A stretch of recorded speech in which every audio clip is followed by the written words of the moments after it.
Hello, my good friend. This is your friend, Dr. Samuel Kisseadoo speaking in Virginia. Let's talk about food. Aha.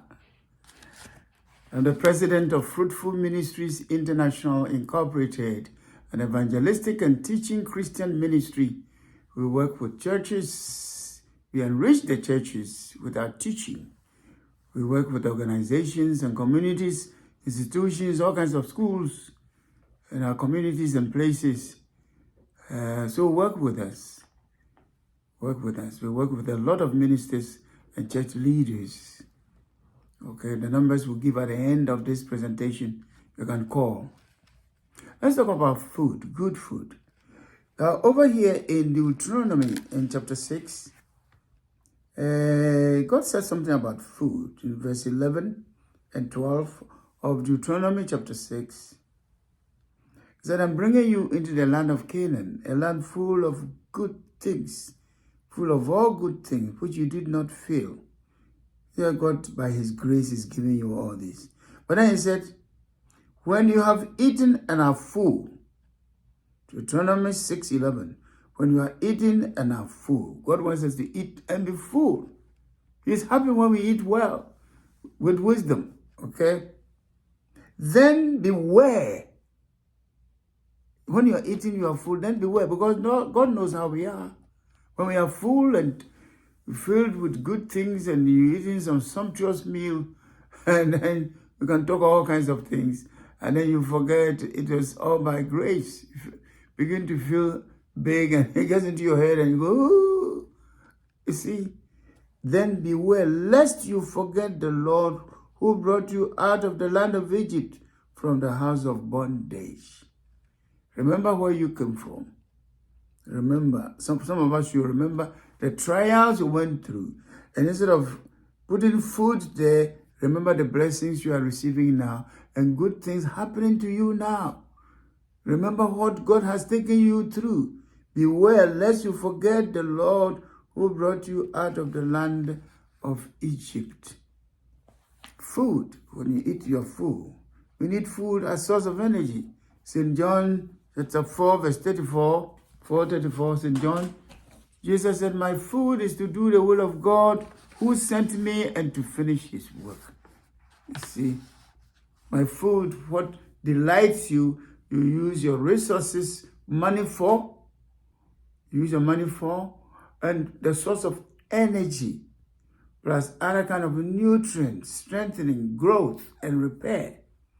So the food you take in is for energy, it is for growth, but also for repair of tissues, fixing damaged tissues.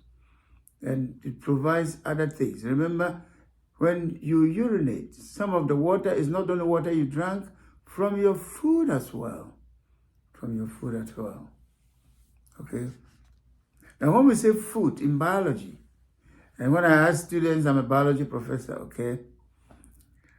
I ask them about food. Food comprises, I think, 6 things. And the last one is tricky. So they mention and then they get stuck somewhere. Food is proteins, carbohydrates, you say carbs. Carbohydrates, the source of most of your energy, is on the paper that burns. Okay? Quickly. Then the next is your lipid. Lipid is fat and oil.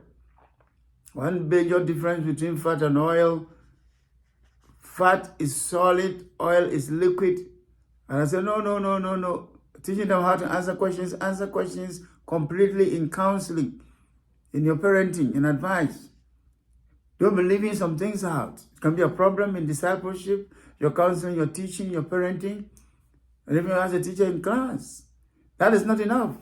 We know fat is solid, and oil is liquid. That's not enough. At room temperature, hey, then we have fun in the class. You get an A. The rest, maybe a B. C plus, B.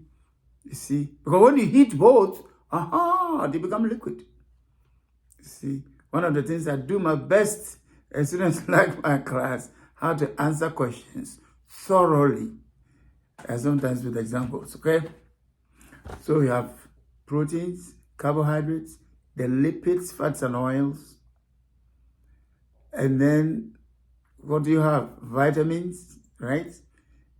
Can you help me more? And then you have minerals, right?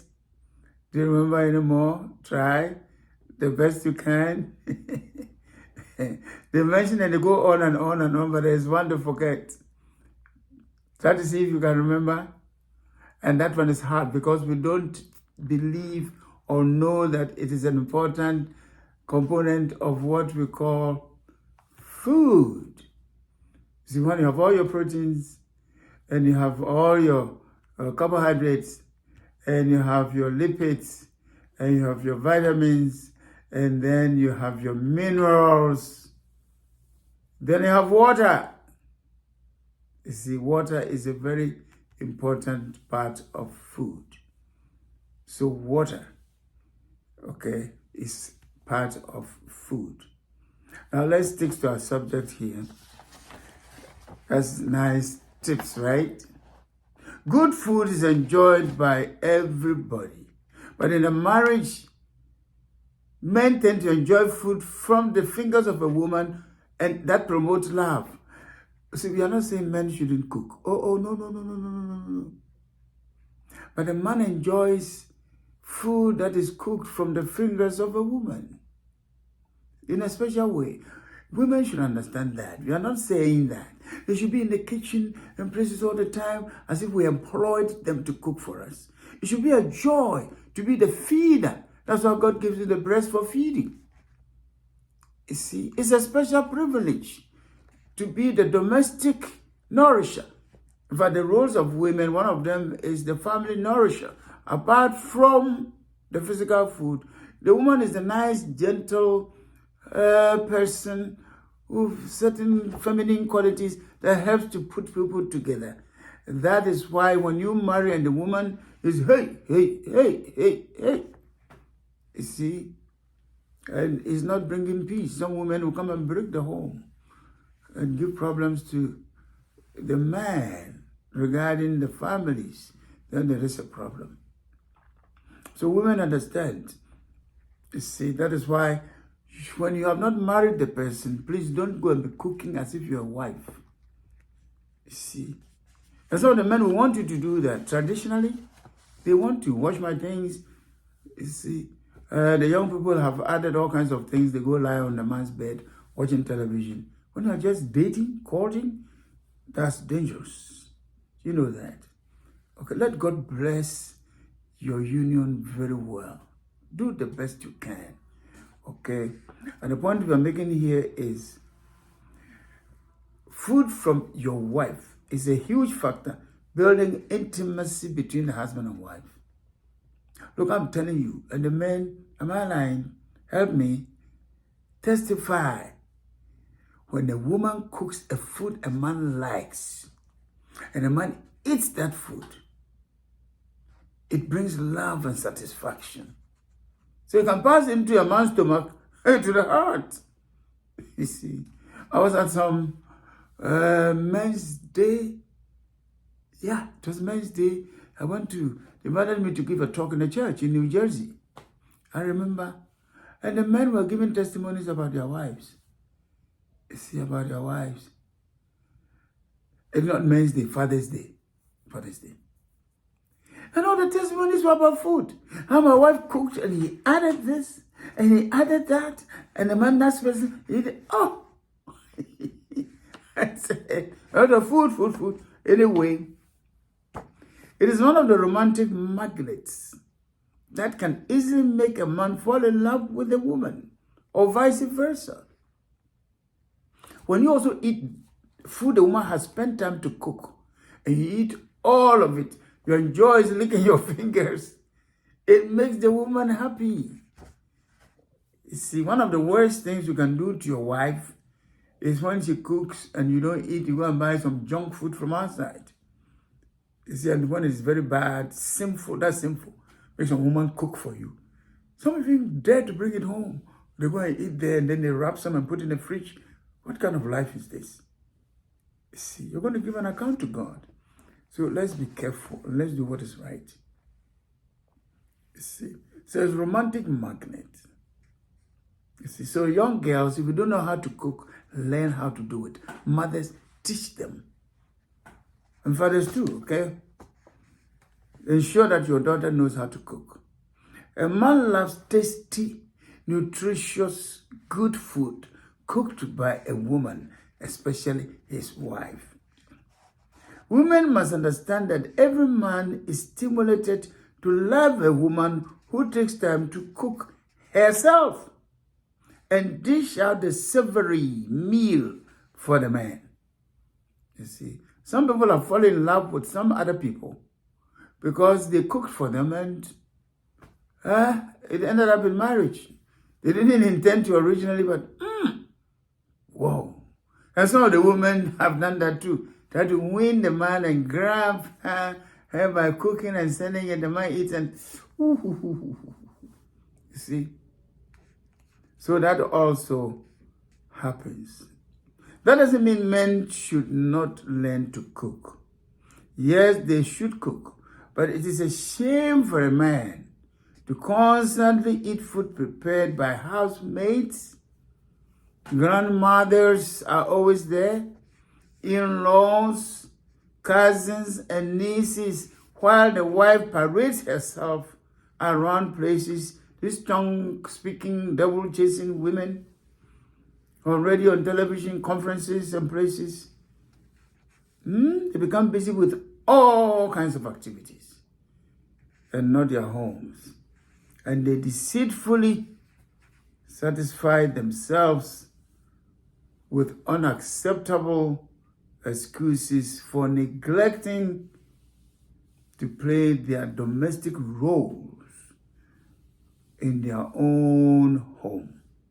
In their own home. They should play their domestic roles.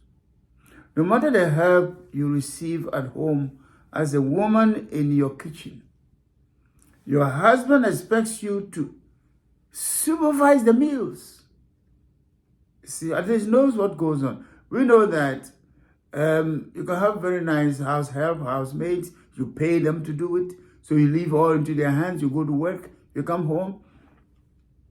But we are spiritual beings. And typically when they are young, from babies to 1.5 years old, 6 months old, 1 year, 2 years old, 3 years old, or when they are 5, 6, their homework and things, and some housemates and some strangers, spirit is all that they are picking. Because you are not there most of the time. Some maids even sleep with the children. So you are so busy, and some travel and leave them in a home. So it's not the best. You see, I just supervise to find out how they are cooking the meals, how hygienic. And some have done some atrocious, serious things with meals to people's husbands, including occultism, occult things, and all the rest of them. Some, they are very serious. I can't say them here in this broadcast, of people with all kinds of witchcraft spirits who have done things and added to the food of people's husbands in order to get them to fall in love with them or destroy their marriages. You see. Supervise and see if the food is palatable and nutritious. You see. For your husband. For your husband.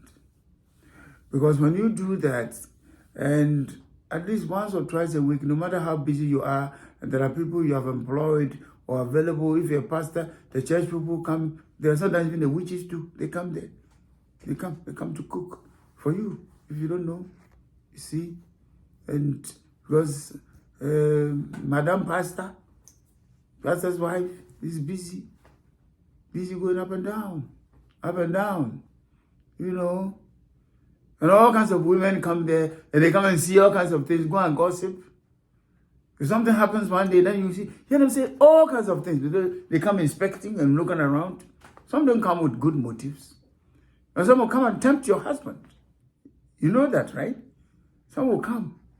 And they'll find a way of body movements and all kinds of things. Go and buy this for them, buy this for them. They come and clean, and including cleaning your bedroom. You see, a woman made a comment one time that there is this housemaid they had employed. And this housemaid, some people have employed, he cleans everywhere, including making the bed, and washes everything, including the husband's underwear. So what else is left? And the next one, which you don't do that. No. Just be careful about that. Okay? Parents, especially mothers, must train their daughters to be good cooks before they leave their home as parents, to be independent. You see, you have too many restaurant girls these days. You see, restaurants, or they have learned to cook only one or two things. People are not domestic. See, we're preparing something, this dish with cornmeal, and then you turn it around and it becomes a ball. And Africans know what I'm talking about. You see, and if it is soup, I can scratch my head and say this amount of salt to some extent. But when it is a cornmeal, you can't just say how much do I put in. Then my wife took the stick, which we were using to knead or to turn it around, and slanted it, and then she was pouring the salt and was watching. Then she stopped. I said, what? You know, keep it this principle. Socrates and all the rest of them. Which one is this? Aristotle and Plato and all those people's philosophies. And all them asked, where is this from? I went to school, I didn't get it in chemistry or math or biology or the physics and all the courses in environmental engineering. I did all that. Biological engineering. He said, you know what, when I was a little girl and my mom is cooking, I'll go and stand there. When I was like 7 years old, 8 years old, 9 years old, I'll go and stand watching. That's where she picked it from. Where are the young girls? She had a 10, 11, 12, 13, 14, 15, the college students. Someone worship them in the home. You see, some will come putting on some shoe like a chop box. Chikri, chikri, boyo, boyo, chikri, chikri. And then they just go with their bag. Put them in the kitchen. There have been cases where people were going to marry. Someone intentionally went to the market and they said, well, let's do some shopping. And they bought fish, tomatoes, onions, and all the rest of them. I'm not saying do the same thing. But he decided to do that and test the girl. They're all graduates, university graduates. They said, oh, can we just put it together for something and then maybe you can enjoy? They just didn't know what to start from. Which one do you put first, the tomatoes or the onion or the fish? Do you cut the fish into pieces? Do you roast it first? Do you bake which one? Do you do which one? Just didn't know what to do. Is it soup, stew? The man thought he was joking. She said, I haven't cooked since I grew up because there were people cooking in the home. Didn't your mom teach you? He said, no. Did your mom never call you to say, let's prepare a meal in the kitchen, come? He said, no, she never did. What? I said, these children, they start going to boarding house very early, from when they are young, all the way to the university. You see, it's a crisis. It's a crisis. The boys must be taught how to do some cooking as well and be able to assist their wives in the future. So good food is very important. It's one of the things men like about women. I have a book that says what men want, what women want. The 15 things men want from women. One of them is what I've tried to talk about. Good food. You see? And the women, they want a lot. At least I have about 22 things, actually 25, that women want from the men. Okay. So let's take food serious, because if it's not nutritious, it's not balanced with the vegetables and the proteins and the carbohydrates and the minerals and things, you can get all kinds of sicknesses and it doesn't help you. And when you are sick, it takes away money, It takes away your joy. It can disturb the romance in the relationship, affect your fertility, childbirth, your pregnancy, affect the children. You see, if you're not healthy with good eyes, how do you even read the Bible to preach? Your speech, your heart, function of your liver and kidneys and things later in life, because nutrition was poor at the beginning. So let's take these food things very serious and ensure we have balanced nutrition in our homes and teach the children, part of your legacy, how to be a domestic person, especially the women who are the special domestic beings. God brought a woman straight into the hands of a man in the home. A woman had no chance to be single for 5 minutes. She's that special home person.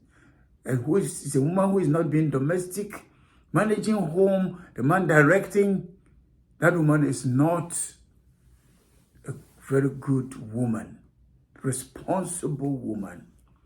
And man, don't destroy her, nourish her, feed her, give her emotional support, not on the logistics and supplies. If you want anything in life, create the environment, create the atmosphere. If you destroy your wife at home with your words and attitude, not having time for her, not teaching her, not helping her, then you have destroyed a woman. You see, there's a friend who used to get home late because he's a medical officer. And to stop the wife from traveling through the traffic for long distance and going back, talking of 3 to 4 hours, he makes sure that when he leaves the hospital, he'll go for shopping to get good things the woman will need. That saved that about 3 to 4 hours trip and the wasting of time or spending of time. That's good husband-wife relationship. That's a good leader. Be that type of man for your wife, for nutrition and good food in the home. And let's eat well and praise God, as God says. When you eat, you are satisfied. Don't forget the Lord your God who gives you good things to enjoy. God bless you. You can call me in the United States on 1-917-741-0643. 1-917-741-0643. In Ghana, call 020-812-6533. 020-812-6533. Kumasi, Ghana is 0275-353-802. 0275-353-802. The Ghana code is 233. So 233-208-126533 in Accra, and 0233-0275-353-802 in Kumasi. Tune in to Joy 99.7 FM Saturday morning, 5:30 a.m. once a week, 5:30 a.m. to 6 a.m. Hope for Your Family broadcast by Reverend Dr. Samuel Kisseadoo. The Kisseadoo is Kisseadoo. If his email is at msn.com. Kisseadoo@msn.com. Put Dr. Samuel Kisseadoo into Amazon.com. You see some of my books, Kindle versions. Or go to challenge bookstores in Ghana. But if you call the numbers given, we will send the books to you wherever you are on the surface of this earth. If you need counseling, call us. We work with communities, work with schools and churches. We work with a lot of pastors. We'll bound get someone, wherever you are, to help you. May God bless you. May God strengthen you. May God keep you. God bless you.